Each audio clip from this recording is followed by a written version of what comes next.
Hello mga kama. As you can see, paano naman nga ang iyong nakikita. Siyempre, alam nyo na, kinakarir ko na talaga. Ang pagbubuhos na nga ng timbang. Kaya naman, expect nyo na puro ganito ang yung magiging post ko. Kaya tara, samahan nyo kong mag-walking. Mga oras na pala na to, medyo masakit yung paa ko mga kama. Kaya yan, puro ganda-ganda muna ang inyong At ayan, siyempre, solo flight na naman ng inyong kamami. Ang gabi nga kasi si Mister, kaya ayan, lakad-lakad akong mag-isa.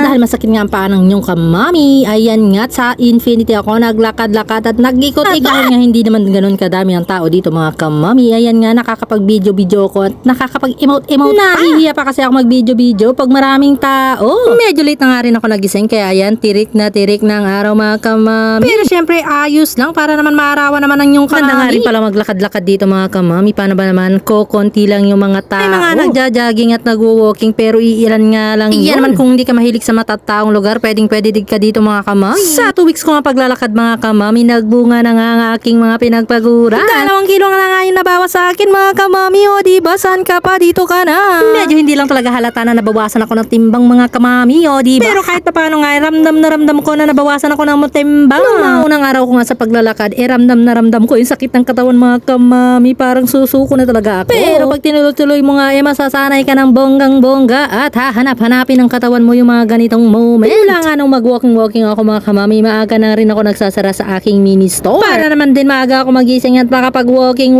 man lang. Ngayon nga ay masakit yung mga tuhod ko, kaya naman talagang walking lang nagagawa ko. Gawa nga nung pinag-treadmill ako ng doktor ko para makita or ma-check ang heart ko kung okay ba o goods pa ba ang heart ko. Thank you Lord na lang talaga dahil goods na goods ang aking heart, kaya pwede ako mag-running. Kailangan ko nga lang talaga magbawas ng timbang. Pero dahil masakit pa ang mga tuhod ko mga kamami, ayan, walking lang muna talaga tayo for today's video. Ngayong araw nga, pang 14 days ko na tong ginagawa mga kamami, kaya naman congratulate mo naman ako dahil na-achieve ko yung ganito. Kaya naman sa mga gustong magbawas ng timbang, walking lang pwede na, basta magtiyaga ka mga kamami. Yun lamang po, bye bye.